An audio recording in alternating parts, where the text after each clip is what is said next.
அன்புள்ள சகோதரர்களே, மறுமை நாளை பொறுத்த வரைக்கும் விசாரணை ரசூல் ஸல்லல்லாஹு இன்னும் சில விஷயங்கள் சொன்னார்கள். அது என்ன? 2 பேர் மிகப்பெரிய நஷ்டவாளிகளாக மாறுவார்கள். 2 பேர், 2 வகையினர் மிகப்பெரிய நஷ்டவாளிகளாக மாறுவார்கள். அதில் ஒன்று ரசூலுல்லாஹி ஸல்லல்லாஹு அலைஹி வஸல்லம் அவர்கள் நபித்தோழர்களை பார்த்து கேட்கிறார்கள், அத்ததுரூன மனில் முஃப்லிஸ், நஷ்டவாளி யாரு? இந்த உலகத்துல நஷ்டவாளி யார், மறுமை நாள்ல நஷ்டவாளி யாருன்னு உங்களுக்கு தெரியுமா என்று கேட்கிறாங்க. அப்ப சஹாபாக்கள் என்ன சொல்லுவாங்க? நஷ்டம் அடைஞ்சவன் யாரு? மல்லா திர்ஹம் லஹு வலா மதா, திர்ஹம் அதாவது பொருளாதாரம் இல்லாதவன், சொத்துக்கள் இல்லாதவன் தானே நஷ்டவாளி, ஒண்ணு இல்லாதவன் அப்படின்றாங்க. ரசூல் ஸல்லல்லாஹு சொல்றாங்க, இன்னல் முஃப்லிஸ் யௌமல் கியாமா, மறுமை நாள் முஃப்லிஸ் யார் தெரியுமா? இந்த மாதிரி உள்ளவர்கள் யார் தெரியுமா?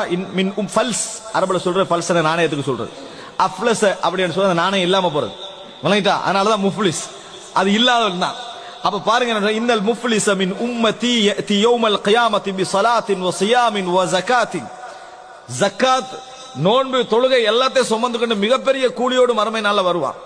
வயதி கத் ஷதம ஹாதா வ கதஃப ஹாதா வ அகல மால ஹாதா வ சஃபக தம ஹாதா வ தரப ஹாதா, இதோடயும் சேர்த்து வருவான். இன்னொருத்தன் சொத்தை என்ன செஞ்சிருப்பான்? பறித்திருப்பான்.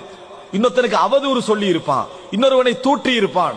இன்னொருவருடைய ரத்தத்தில் இவன் சம்பந்தப்பட்டவனாக இருந்திருப்பான். இன்னொருவரை அடித்திருப்பான். வல்லரபஹாதா, அடித்திருப்பான். இந்த இதோட வருவான். வந்தா அல்லாஹ் ரப்பல் ஆலமீன் விசாரணையில் என்ன செய்வான்? ஃபயுஅதா ஹாதா மின் ஹஸனாத்திஹி வ ஹாதா மின் ஹஸனாத்திஹி ஃபஇன் ஃபனியத், நன்மையிலிருந்து எடுத்து கொடுக்கப்படும். நன்மை முடிந்து விட்டால், இதுதான் மிக மிக பயங்கரமான இடம் தான். நன்மை முடிந்து விட்டால் எனது பாவங்களில் அவனது பாவங்கள் சுமத்தப்படும். இதுதான் மிகப்பெரிய ஒரு பாரமான ஒரு விஷயம். எனது பாவங்களில் அவனது பாவங்கள் சுமத்தப்படும்.